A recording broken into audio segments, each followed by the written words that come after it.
Hello guys, welcome back to my channel. We're going to be talking about elbow pain, diagnosing, and treatment. Alright, so let's talk about elbow pain. Let's start with the lateral portion. As you're seeing, where the little finger is the lateral portion of the arm. For lateral elbow pain, there is a little bone here called lateral epicondyle that can lead to lateral epicondylitis.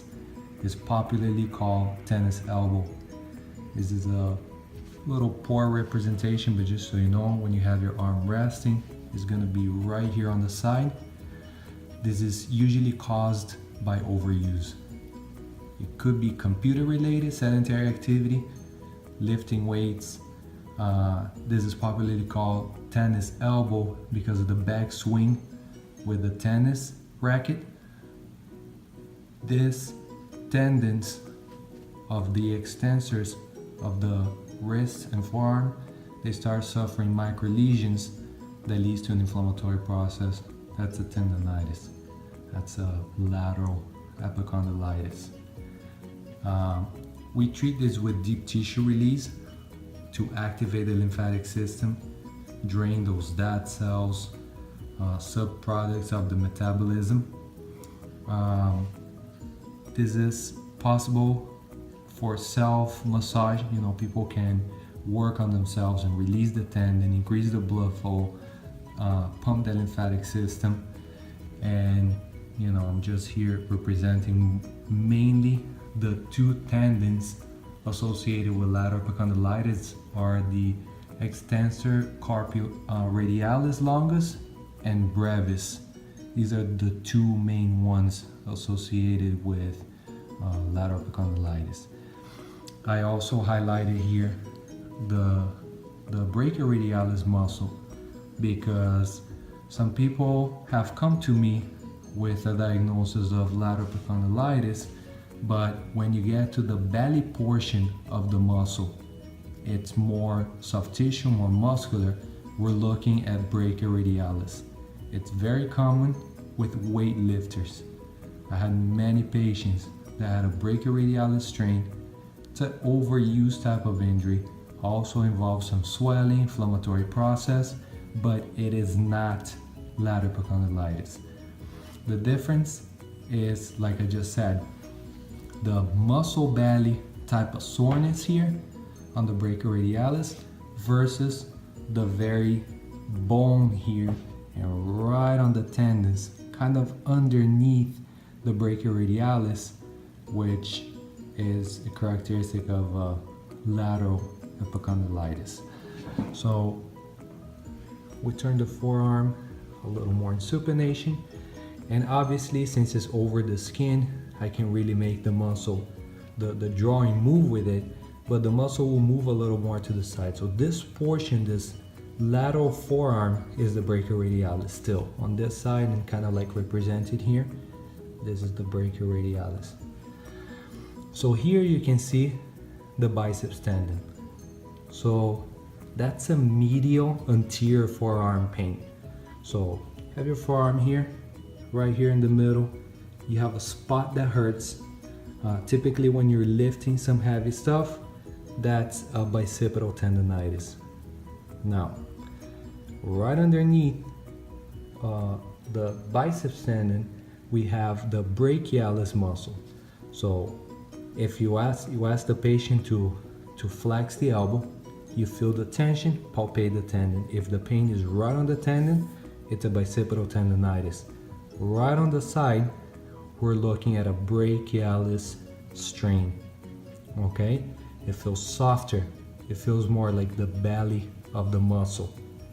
Here, you feel that fibrous tissue, the hardness of the tendon. That could be a bicipital tendonitis. Same thing, you can do self-massage, use some anti-inflammatory ointments like Icy Hot, Bengay, do some deep tissue release.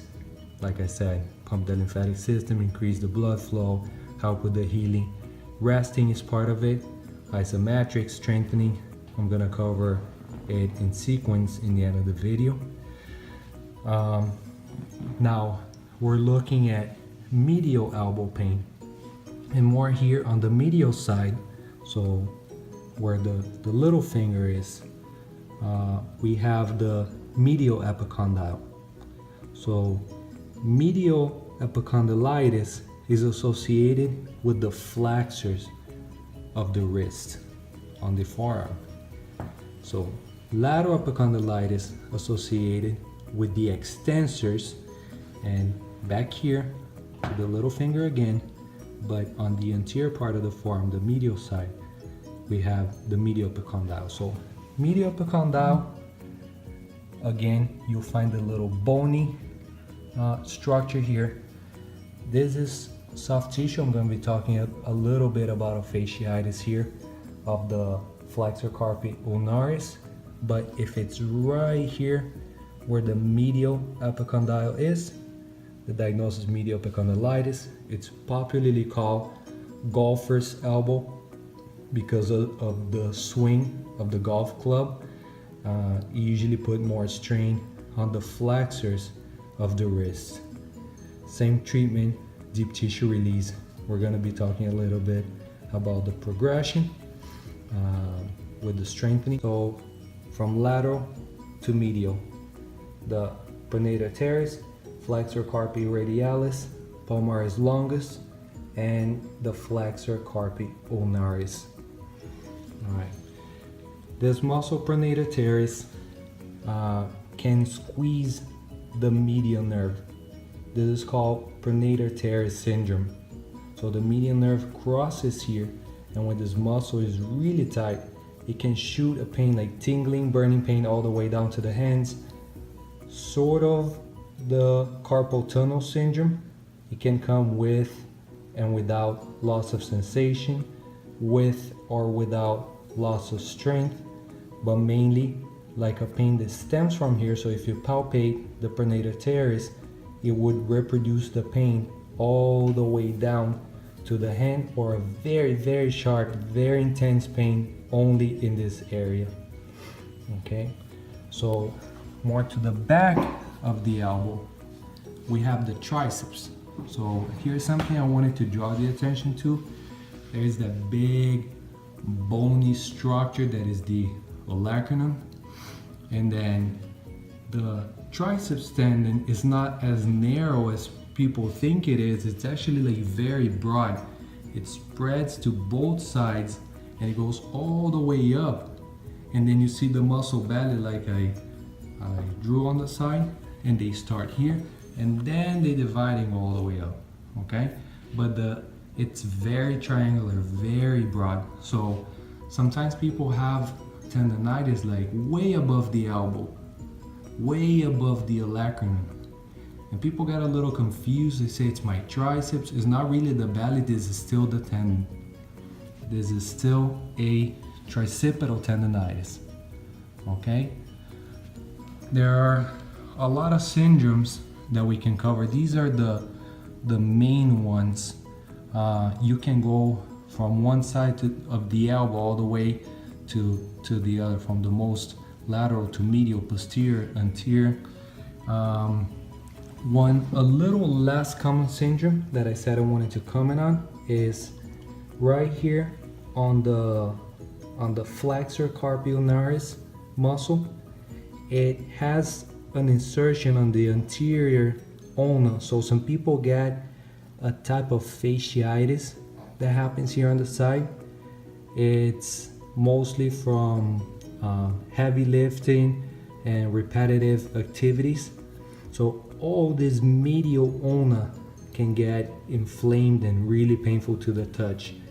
It can mimic the ulnar nerve pain, okay, but it's not. The difference is this pain doesn't cause tingling in the last two fingers. Now it can, due to the tightness, the inflammation, the strain, the constant strain in the flexor carpi ulnaris, you may get some tightness and symptoms in the ulnar nerve. Okay, but classical ulnar nerve injury, you will see the tingling sensation, the loss of sensibility, and finishing up all the way in the little and ring finger. Now another thing to draw some attention is right in between the medial epicondyle, and see back here to the triceps, and the olecranon is the ulnar nerve. So be careful with this area. You don't want to mess around here too much. This is exactly where the ulnar nerve passes through. This is called ulnar groove. So you don't want to do deep tissue in this area. The ulnar nerve is very superficial. This is the funny bone that when people hit, they get the shock, the electrical shock going down the arm. That's the ulnar nerve. There's no funny bone. This is actually your ulnar nerve. All right. Next video, I'll be talking about the anatomic landmarks, and I'll be using my own arm to show you the self-massage, talk a little bit about isometric exercises, the progression, and pretty much put in perspective what the whole self-treatment. All right, stay tuned. If you guys didn't subscribe, hit subscribe on the channel, like the video so YouTube sends you more of the same. Take care. Thank you so much.